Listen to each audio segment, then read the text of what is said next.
Good morning बच्चों। हम discuss कर रहे थे वेक्टर्स को, सदिश राशियों को हम डिस्कस कर रहे थे। सदिश राशियों में टोटल हमने 3 कॉन्सेप्ट पढ़े। मतलब एक तो बेसिक इंट्रोडक्शन, सदिश की इकाई, सदिश कैसे निकालते हैं, मतलब दिशा कैसे निकालते हैं, उसका परिमाण कैसे निकालते हैं, वगैरह वगैरह। फिर हमने पढ़ा सदिशों को जोड़ने के नियम। ठीक है। और घटाने वाला नियम मैं इसी के साथ जो है वो जोड़ देता हूँ, क्योंकि उसमें जो है वो ज्यादा डिफरेंस नहीं। हमने प्लस वाले से ही, मतलब जोड़ने वाले फॉर्मूले से ही राशियों को घटाने का फॉर्मूला हमने प्राप्त किया था। एक क्वेश्चन भी किया था अपन ने वहाँ। और तीसरा सेक्शन सेगमेंट जो इसमें अपन ने पढ़ा है वो सदिशों का मल्टीप्लीकेशन है। 2 तरीके का होता है। अच्छा, अब इसमें देखिए, आपकी किताब में मल्टीप्लीकेशन के साथ एक लास्ट पॉइंट दे रखा है जो मैंने आपके यहाँ डिस्कस नहीं किया। वो पॉइंट है कि सदिश वेक्टर कहाँ कहाँ काम आएगा, अदिश वेक्टर कहाँ कहाँ काम आएगा। कुछ फॉर्मूले दे रखे हैं। कुछ भौतिक राशियां जो डॉट वेक्टर से मिलती है उनके दे रखे हैं, और कुछ ऐसी राशियां जो क्रॉस प्रोडक्ट से मिलती है उनके भी दे रखे हैं। मैंने यहाँ डिस्कस इसलिए नहीं किया क्योंकि वो जैसे जैसे अपन सिलेबस में बढ़ेंगे वैसे वैसे ही समझ में आएगी। अभी उनके टर्मिनोलॉजी के जो मतलब हैं वो आपको समझ में आएंगे नहीं, इसलिए मैंने उसको यहाँ डिस्कस नहीं किया। हाँ, इतना जरूर है कि मान लीजिए अपन जब इसमें क्वेश्चन करेंगे, तो यदि क्वेश्चन में कोई राशि आएगी तो मैं वहां आपको उसका इंट्रोडक्शन जरूर दूंगा, उसका फॉर्मूला बता दूंगा। अब आज के क्लास में अपन करेंगे वेक्टर से रिलेटेड क्वेश्चन। हम क्वेश्चन उठाएंगे और उसका सॉल्यूशन देखेंगे।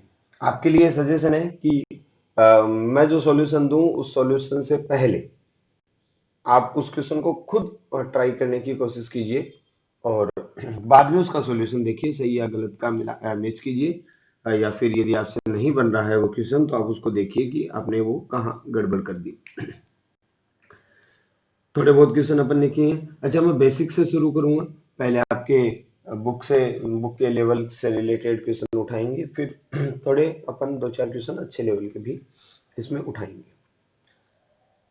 तो बेसिकली इसका तरीका यही आपको फॉलो करना है इस क्लास में।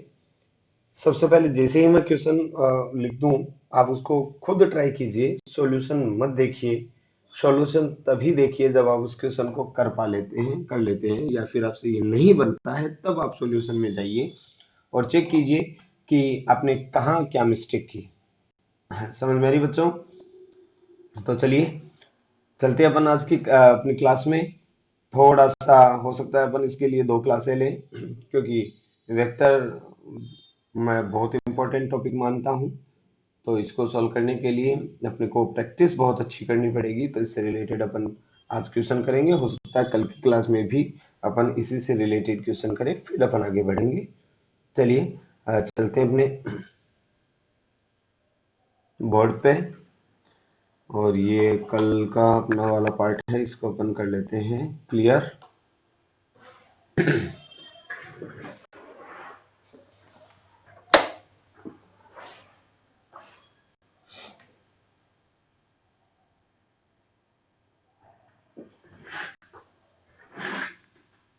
अच्छा देखिए, मैं अब ऐसा नहीं है कि प्लस के अलग करवा रहा हूँ, माइनस के अलग करवा रहा हूँ, गुणा के अलग करवा रहा हूँ, भाग के अलग करवा रहा हूँ। सारे क्वेश्चन एक साथ ही करेंगे। आपको आइडेंटिफाई भी करना पड़ेगा कि ये कौन से सेगमेंट का क्वेश्चन है।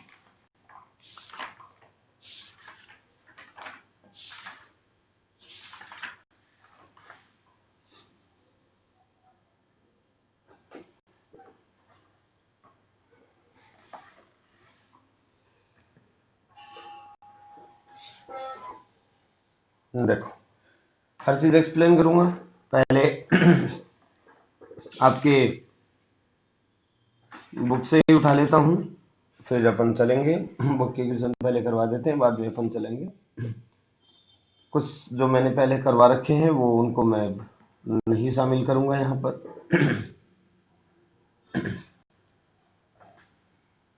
देखिए बच्चों, पहला क्वेश्चन है,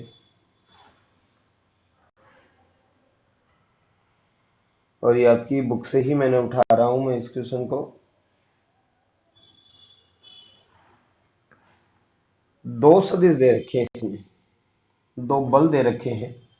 पहला बल दे रखा है इसने 3 न्यूटन का, और दूसरा बल दे रखा है F2 नाम दे देते हैं उसको, वो दे रखा है 4 न्यूटन का।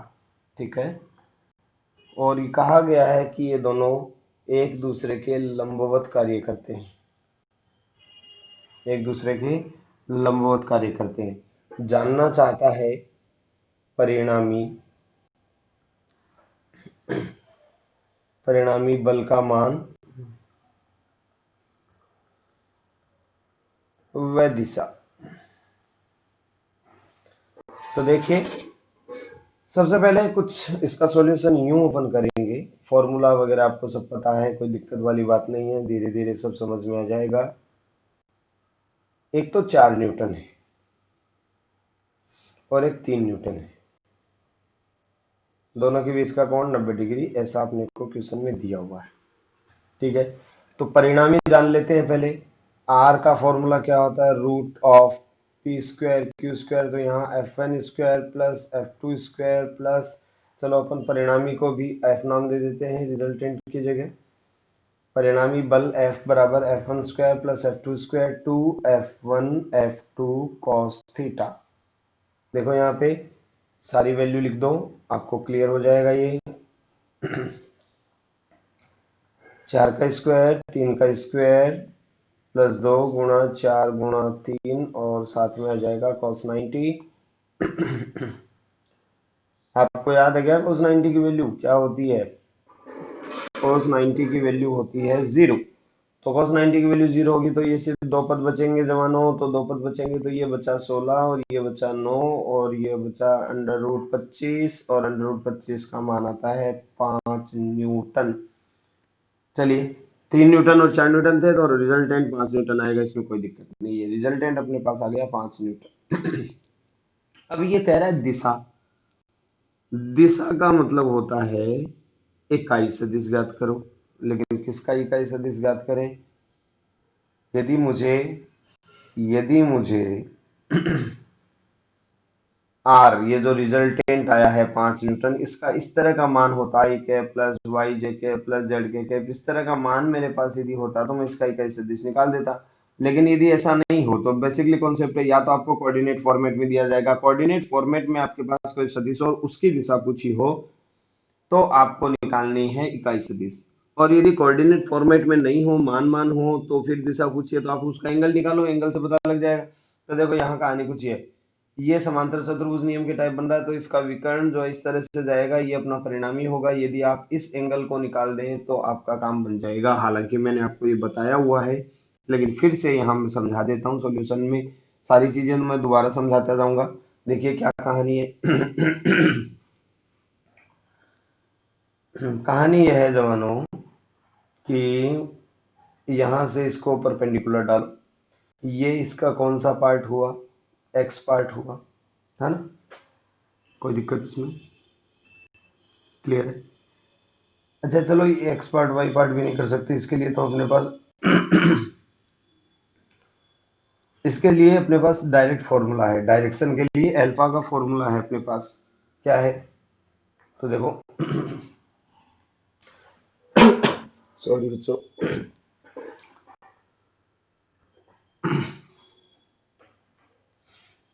देखो परिणामी की दिशा डायरेक्ट, मैंने आपको ये एंगल ज्ञात करने का, ये अल्फा एंगल ज्ञात करने का फॉर्मूला लिखवाया हुआ है। क्या है ये? टेन अल्फा बराबर, अब यहाँ पे देखो ये फॉर्मूला था बच्चों, क्यू साइन थीटा बटा P plus Q cos theta. समझ में एक दिक्कत आ गई? क्या दिक्कत आई? अब यहाँ पे ध्यान से सुनो, मैंने फॉर्मूला यही लिखाया है, लेकिन दिक्कत ये है कि अब इसमें से पी कौन है क्यू कौन है, पी कौन है क्यू कौन है, नहीं पता। तो इसके लिए ध्यान से सुनो, जिसके साथ आप एंगल बनवा रहे हो, किसके साथ बनवा रहे हो ये एंगल? आप 4 न्यूटन के साथ बना रहे हो, तो वो जिसके साथ आप एंगल बनवा रहे हो वो यहाँ परफेक्ट पोजीशन में आएगा, और बाकी के दोनों के कॉस और सॉरी, ये मैंने फॉर्मूला गलत लिख दिया, नीचे साइन नहीं होगा कॉस होगा।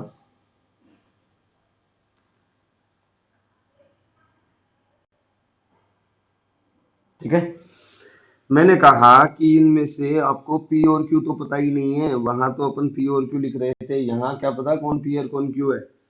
तो ध्यान से देखना कि जिसके साथ आप एंगल बनवा रहे हो वो पी है, दूसरे वाला क्यू है, ये हमेशा याद रखना। अच्छा मान लो मैं ये एंगल निकालने की कोशिश करूं तो मेरे लिए पी कौन हो जाएगा, 3 न्यूटन मेरे लिए पी हो जाएगा। समझ में आ रही बात? तो जिसके साथ एंगल निकलवा रहे हो वो अपने आप हो गया पी। चलिए यहाँ पे अपन ने निकाला टेन अल्फा बराबर क्यू की वैल्यू है 3 sin 90 डिग्री।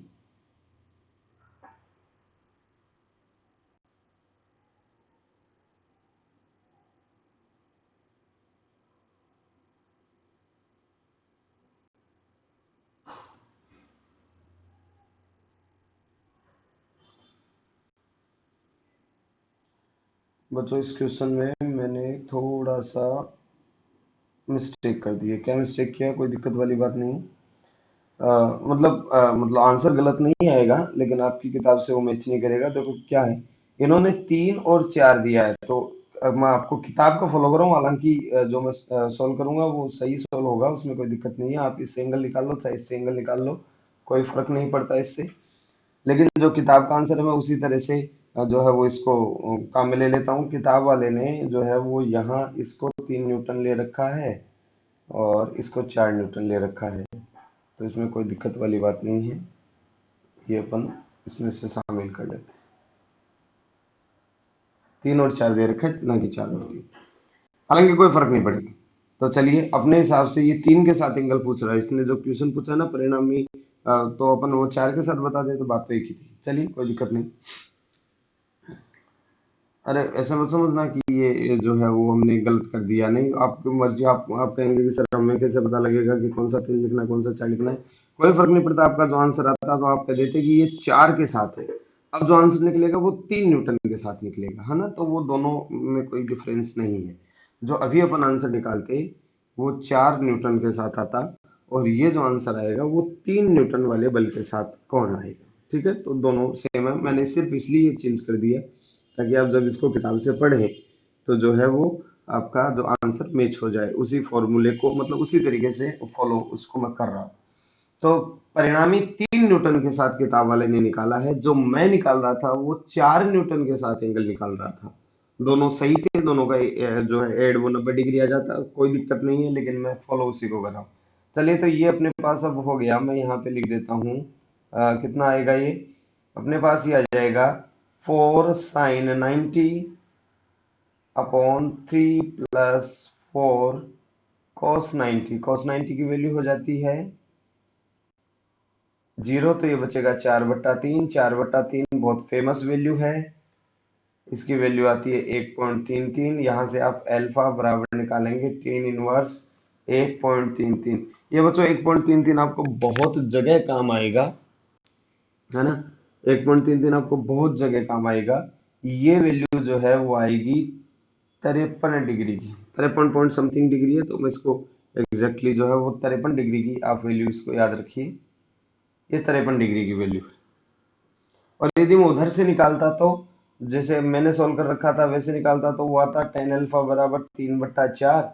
अल्फा बराबर आ जाता 10 इनवर्स 3/4। 10 इनवर्स 3/4 की वैल्यू जो होती है वो 37 डिग्री होती है ना। तो देखो इधर से निकाल देते हैं तो 53 आती है, इधर से निकाल देते तो 37 आती है, तो दोनों मिलकर कितनी हो जाती है, 90 डिग्री हो जाती है। तो इसका मैं ये सोल्व कर रहा था, किताब वाले ने ये सोल्व किया है। मैं 4 न्यूटन के साथ एंगल निकाल रहा था, किताब वाले ने 3 न्यूटन के साथ निकाल रखा है। नो डिफरेंस, सेम है, कोई दिक्कत नहीं है। तो ये क्वेश्चन समझ में आया आपको। अब आप कहेंगे कि सर इसका वैल्यू नहीं पता हो, तो देखो एक ये तो याद रख लो, इसके अलावा कोई वैल्यू आ जाए तो आप इसी फॉर्मेट में छोड़ दो, इसी फॉर्मेट में छोड़ दो। समझ में आ गई कहानी, क्लियर है? चलिए दूसरा क्वेश्चन उठाते हैं।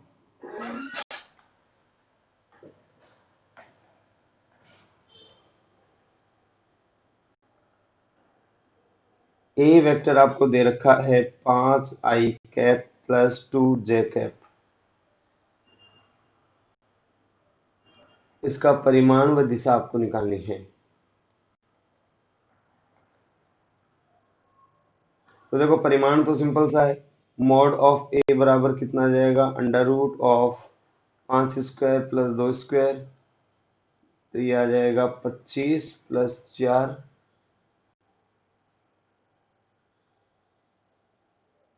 अच्छा 12 है क्या? कोई, ये 12, तो ये 12 का स्क्वायर आ जाएगा, तो ये 12 का स्क्वायर 144 होता है, तो ये आ जाएगा 169, और 169 की जो वैल्यू होती है वो होती है 13। तो इस सदिश का परिमाण 13 आएगा। अब दिशा की बात करते हैं। तो बच्चों ये तो आपको कोऑर्डिनेट फॉर्मेट में दे रखा है। इस कोऑर्डिनेट फॉर्मेट में यदि आपको दे रखा है तो आप मेरे हिसाब से इसकी डायरेक्शन निकालनी यदि आपको हो तो इकाई सदिश निकालिए। हालांकि किताब वाले ने, मैं देख पा रहा हूँ, उसने एंगल दे रखा है, लेकिन यदि आपको कोऑर्डिनेट फॉर्मेट में दिया हुआ हो और दिशा पूछी हो तो आप हमेशा ही कैप निकालिए। क्या होता है, ए वेक्टर अपॉन मॉड ए। नो डाउट आप ऐसे ही सोल्व कीजिए, कोई दिक्कत नहीं इसमें। 5 i cap plus 12 J cap बटा मॉड ए की वैल्यू होती है 13, ये इसकी दिशा हो गई। समझ में आई कहानी, कोई दिक्कत? चलिए नेक्स्ट पार्ट में अपन चलते हैं।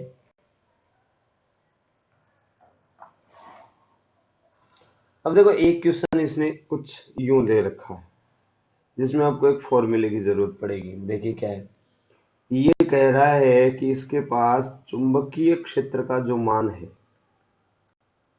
वो है बी वेक्टर बराबर आई कैप प्लस जे कैप माइनस 2 कैप, तथा एक कोई क्षेत्रफल है, क्षेत्रफल सदिश राशि है आई कैप प्लस 2 जे कैप माइनस के कैप, ये दे रखा है। वो जानना चाहता है कि निर्गत चुंबकीय फ्लक्स का मान क्या होगा।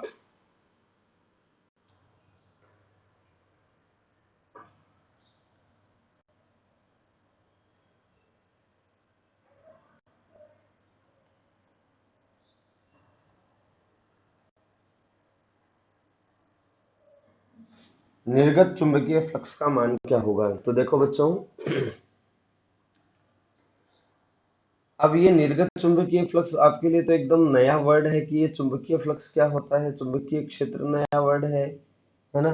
तो इसमें सीधा सीधा पॉइंट आपको ये याद रखना है कि शुरुआत में ये जितने भी क्वेश्चन बनेंगे इनके फॉर्मूले आपको मैं प्रोवाइड करवाऊंगा। चुंबकीय फ्लक्स जानने के लिए सॉल्यूशन देखिए इसमें, चुंबकीय फ्लक्स की वैल्यू जानने के लिए आपको क्या करना है, फॉर्मूला होता है इसका फाई बराबर B vector dot A vector. ध्यान से देखिए इस फॉर्मूले में एक चीज, ये डॉट वेक्टर से निकलने वाली, डॉट प्रोडक्ट से निकलने वाली राशि है कौन, चुंबकीय फ्लक्स। कैसे निकलती है, बी वेक्टर यानी चुंबकीय क्षेत्र तथा ए वेक्टर यानी क्षेत्रफल सदिश का डॉट निकालना होता है। समझ में आई बात? अच्छा, डॉट प्रोडक्ट से बनने वाली राशि अदिश होती है, इसलिए देखो इस साइड फाई पर कोई वेक्टर नहीं लगाया हुआ, ये अदिश राशि है। तो इसके लिए निकाल लेते हैं सीधा सीधा, फाई बराबर वी वेक्टर का मान कितना है, आई प्लस जे माइनस 2 के, डॉट है माइनस का आई प्लस 2 जे माइनस का के। अब आपको याद हो तो डॉट वाले में हम सेम सेम वाले को मल्टीप्लाई कर देते थे। यहाँ पे आई का पहले वाले पार्ट यानी इसमें आई का जो मतलब जो फैक्टर है वो है 1 और सामने वाले का है -1, तो ये दोनों मल्टीप्लाई होकर बनेगा -1 और साथ में बनेगा आई डॉट आई जिसकी वैल्यू हो जाएगी 1। फिर अपन गए जे, जे में एक साइड 1 है एक साइड 2 है, उन दोनों को मल्टीप्लाई किया तो 2, ठीक है। और तीसरा यहाँ पे -2 और वहां पे -1, इसको मल्टीप्लाई किया तो ये बनेगा 2। देखो यहाँ -2 और यहाँ -1 मल्टीप्लाई करेंगे तो +2, तो फाई बराबर बनेगा ये 3। अब इसका मात्रक होता है, वैसे तो मैं आपको बता दूं वेबर होता है, लेकिन यहाँ आप ना लिखें तो भी चलेगा। हाँ, आप लिख देंगे 3 इकाई। क्या लिख देंगे इसको, 3 इकाई। और यदि आपको मात्रक याद हो तो अच्छी बात है। समझ में आ गई कहानी यहाँ तक की? चलिए एक और एग्जांपल यहीं से उठाते हैं।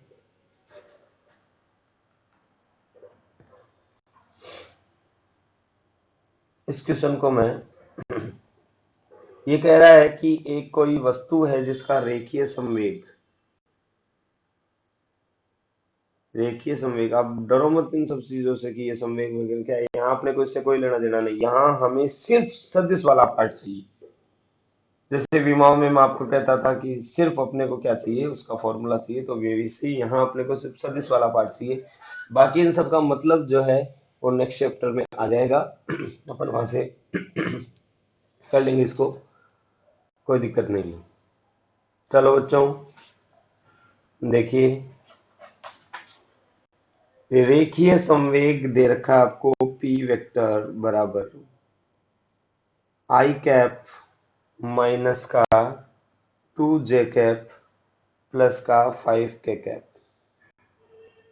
मात्रक भी दे रखा है इसका, किलोग्राम मीटर प्रति सेकंड। साथ में दे रखा है किसी बिंदु आर पर स्थित एक कण पर कार्य कर रहा है। जो कण जहां स्थित है उसका कोऑर्डिनेट आपको दे रखा है आर वेक्टर बराबर 2 i cap plus J cap plus 3 के कैप। वो कह रहा है मूल बिंदु के सापेक्ष कोणीय संवेग का मान ज्ञात करो। क्या निकालना है?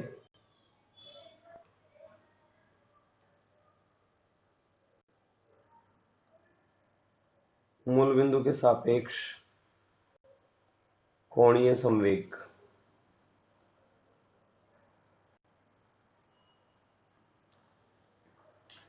तो बच्चों इन टर्मिनोलॉजी में तो जाना नहीं है, और सीधा सीधा कोणीय संवेग का फॉर्मूला देखो। कोणीय संवेग क्या चीज होती है?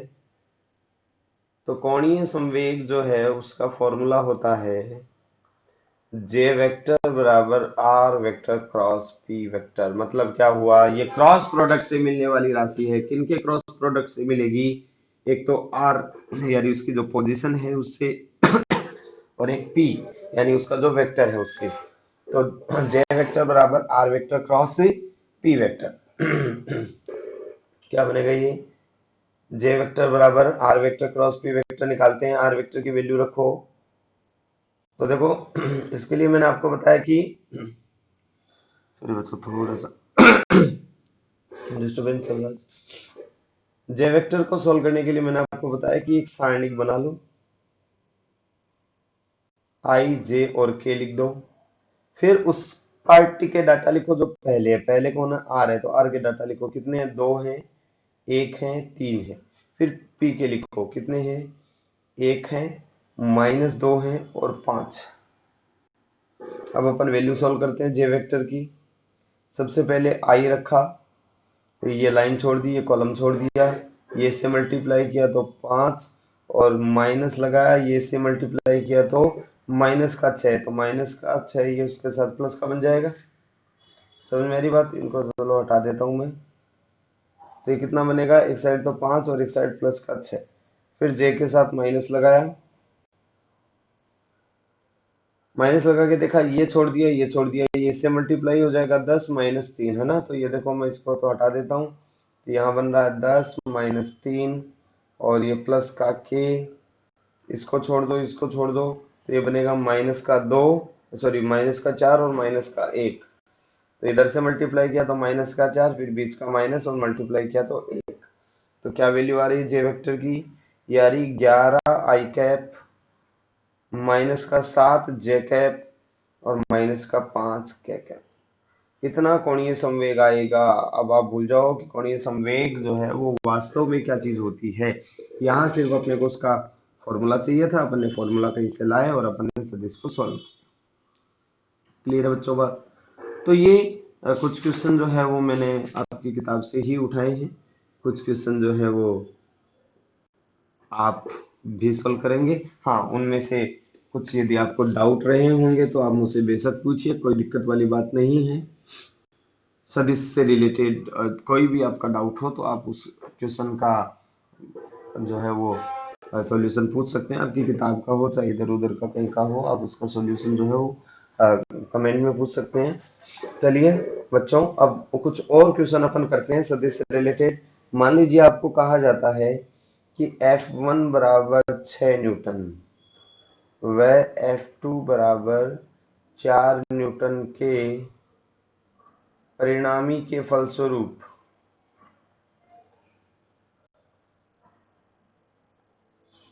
क्या लिखा गया है ये, या परिणामी के रूप में कौन सा मान प्राप्त नहीं हो सकता?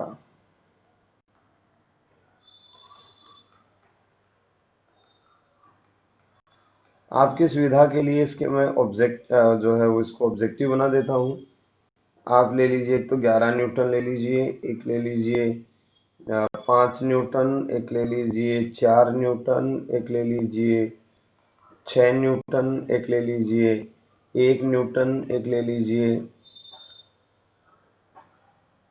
2 न्यूटन।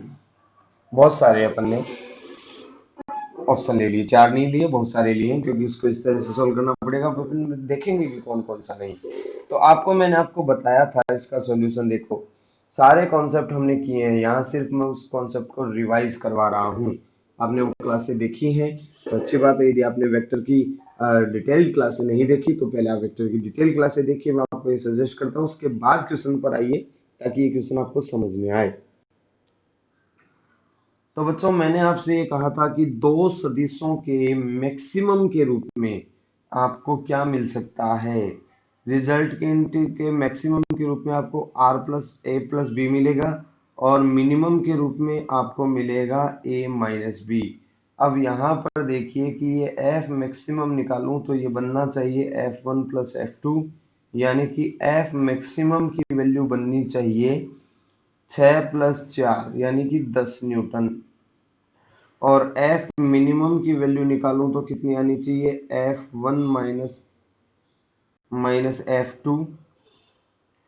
तो एफ मिनिमम की वैल्यू आपके पास बननी चाहिए 6 माइनस 4 यानी 2 न्यूटन। आपको इसका जो मान है, तो जो रेंज है आपके रिजल्टेंट की, वो 10 न्यूटन से कितनी मिलेगी, 2 न्यूटन, जहां पे 10 न्यूटन और 2 न्यूटन दोनों मान शामिल है। एफ का मान 10 less than equals to F greater than equals to 2 newton, मतलब 2 से छोटा मान नहीं होना चाहिए और 10 से बड़ा मान नहीं होना चाहिए। अब अपन आए पहले वाले ऑप्शन में। पहले वाले ऑप्शन में गए तो पहले वाला ऑप्शन जो है वो है 11 न्यूटन, ये नहीं हो सकता, 10 से ज्यादा जा रहा है। दूसरा ऑप्शन हो सकता है 5 न्यूटन है, तो ये 2 और 10 के बीच में कैरी करता है, किसी न किसी एंगल पर इसका मान 5 न्यूटन आ जाएगा। कितने पर आएगा नहीं पता अपने को, लेकिन आएगा। 4 न्यूटन भी आ सकता है, आ सकता है। 6 न्यूटन भी आ सकता है, कोई दिक्कत नहीं। 1 न्यूटन नहीं आ सकता, 2 न्यूटन आ सकता है। तो इस क्वेश्चन के हिसाब से एक तो 11 न्यूटन का फोर्स नहीं हो सकता, और एक 1 न्यूटन का फोर्स इनके रिजल्टेंट के तौर पर नहीं मिल सकता आपको, क्योंकि वो इसकी रेंज में नहीं आ रहा है। समझ में आई बात बच्चों, कोई दिक्कत इसमें? चलिए अपन इसमें और आगे बढ़ते हैं, नेक्स्ट क्वेश्चन करते हैं।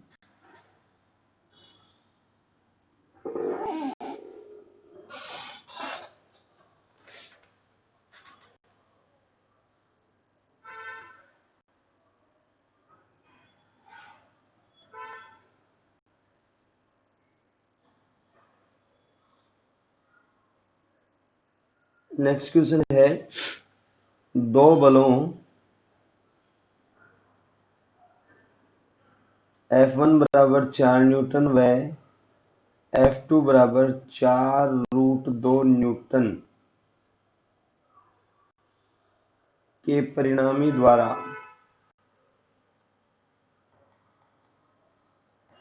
छोटे बल के साथ 90 डिग्री का कोण बनाया जाता है।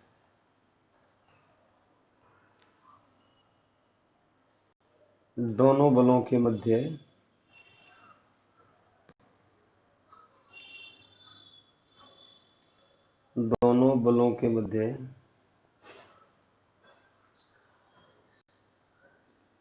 कोण का मान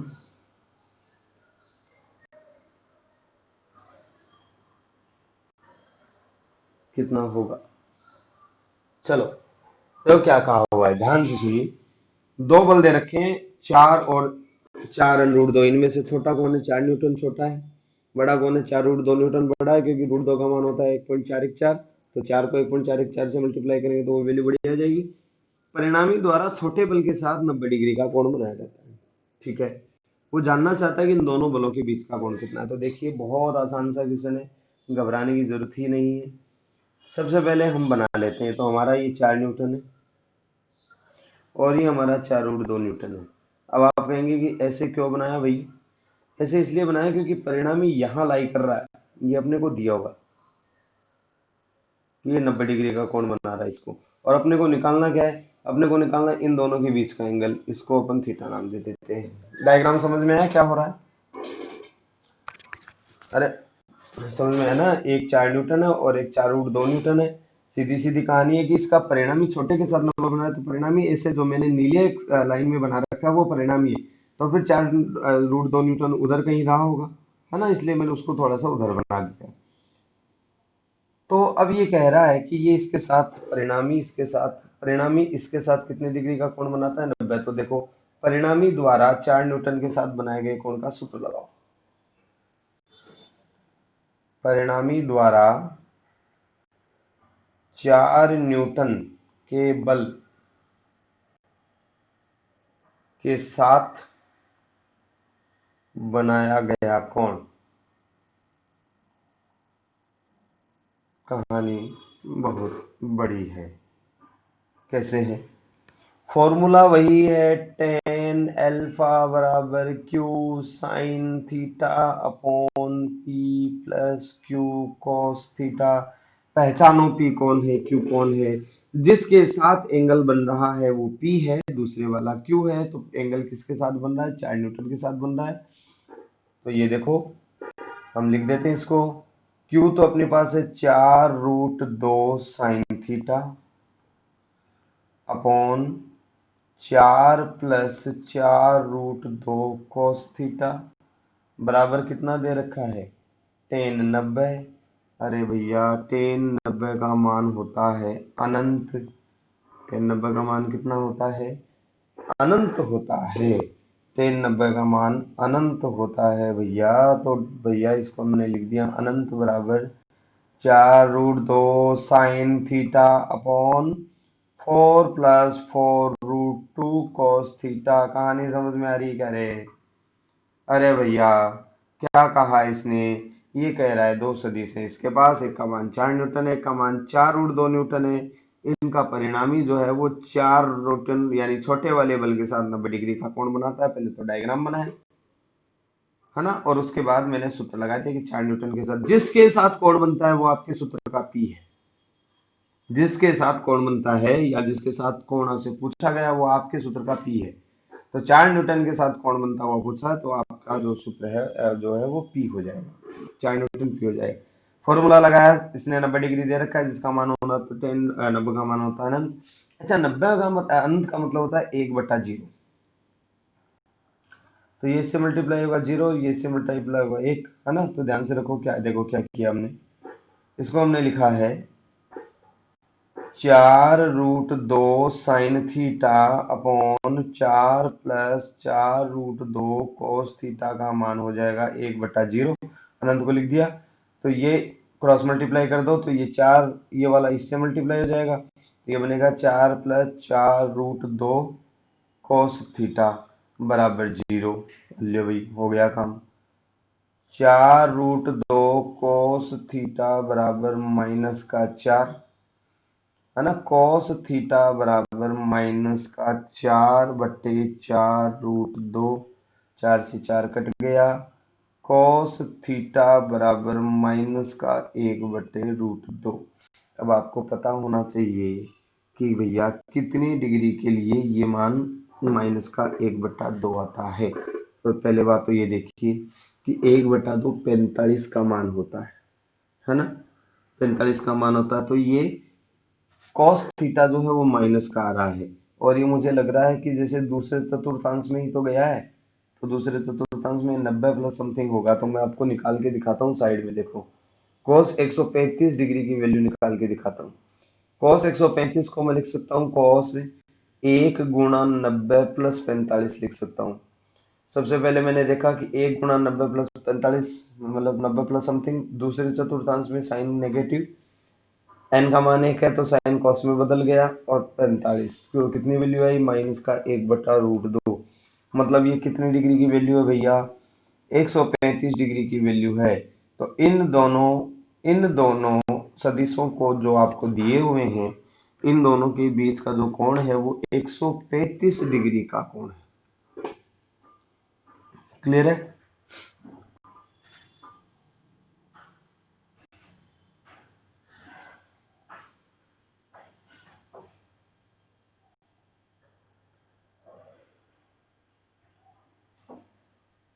चलिए कुछ और क्वेश्चन उठाते हैं, एक आधा। आज की क्लास में इतना तो कर ही लेंगे अपन।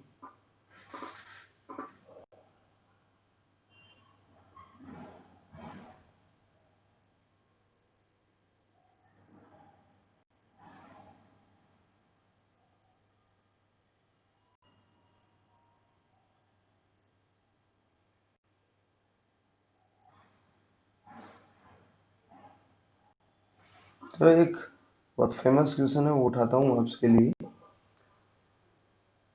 चलिए वो तो आगे मल्टीप्लाई के क्वेश्चन करेंगे तब देख लेंगे, कोई दिक्कत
एक सदिश जिसका परिमाण परिमाण 4 न्यूटन है,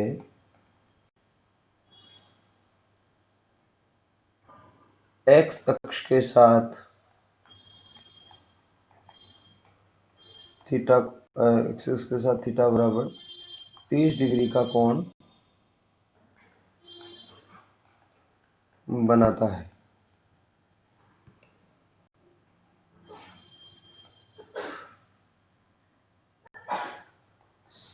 सदिश के घटक ज्ञात कीजिए।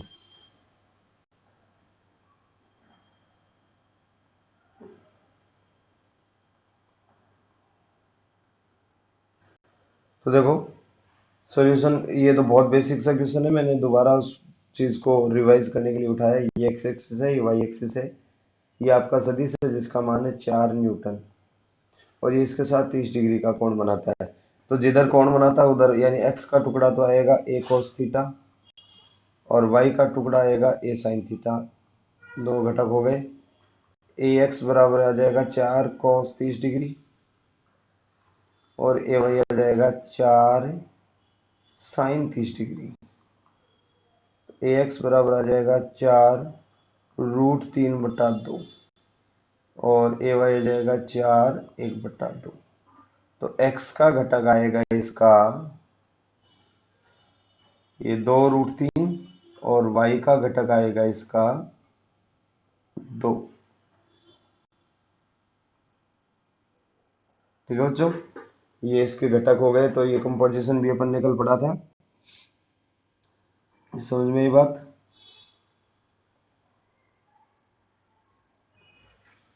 चलिए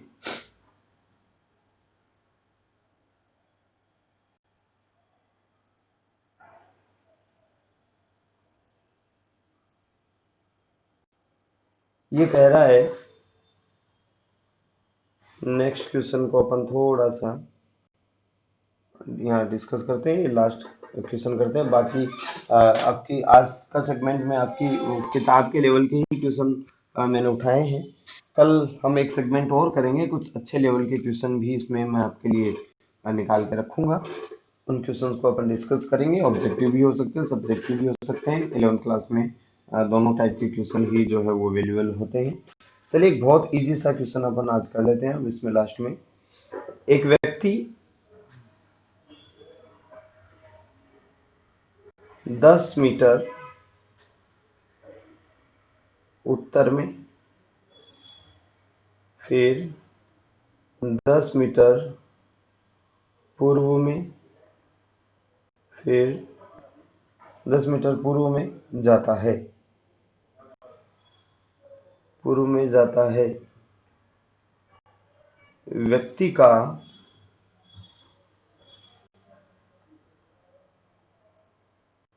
विस्थापन सदिश क्या होगा? अच्छा, आपको एक चीज बता दूं, ये क्वेश्चन जो है वो अगले चैप्टर यानी काइनेमेटिक्स में और बड़े लेवल के भी मैं क्वेश्चन इसमें लूंगा विस्थापन से रिलेटेड, वहां इसको डिटेल में पढ़ेंगे, लेकिन यहाँ एक छोटा सा क्वेश्चन इसका पढ़ लेते हैं। विस्थापन सदिश क्या होगा? तो सॉल्यूशन देखते हैं इसका। देखो, सबसे पहले नॉर्थ साउथ ईस्ट वेस्ट बनाओ। नॉर्थ साउथ ईस्ट वेस्ट बना लिया, ये इस पोजीशन में है। पहले नॉर्थ में गया, कितना गया? 10 मीटर गया। फिर ईस्ट में गया, कितना गया?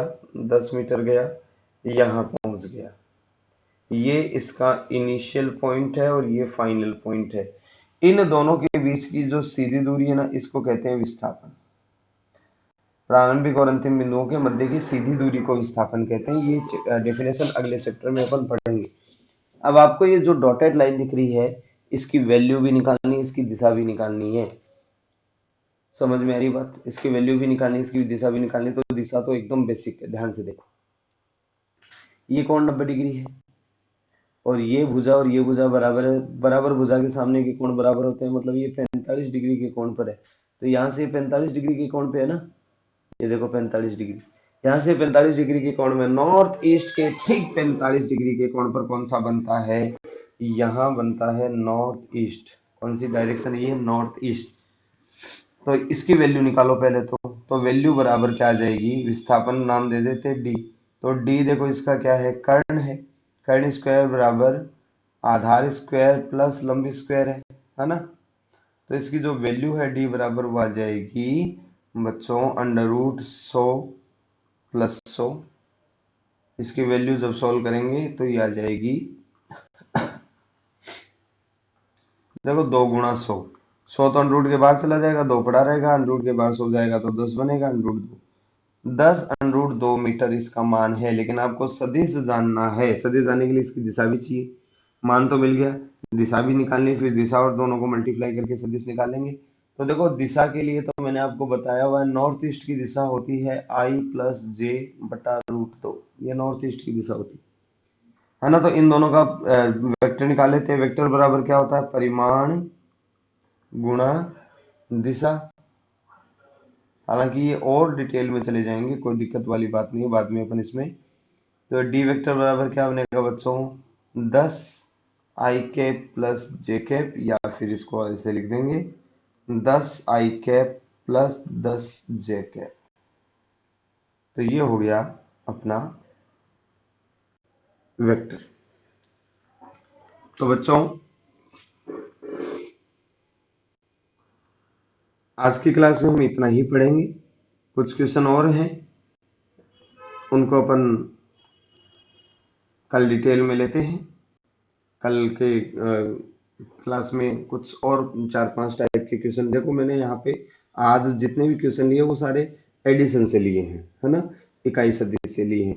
कल मैं मल्टीप्लाई के क्वेश्चन लूंगा, तो ज्यादातर क्वेश्चन कल अपन मल्टीप्लाई के करेंगे और कल इस सेगमेंट को जो है वो अपन कंप्लीट कर देंगे, तो सदिश वाले सेगमेंट को।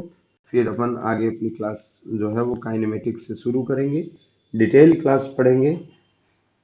तो फिलहाल आज के लिए इतना ही। मिलते हैं अपन नेक्स्ट क्लास में।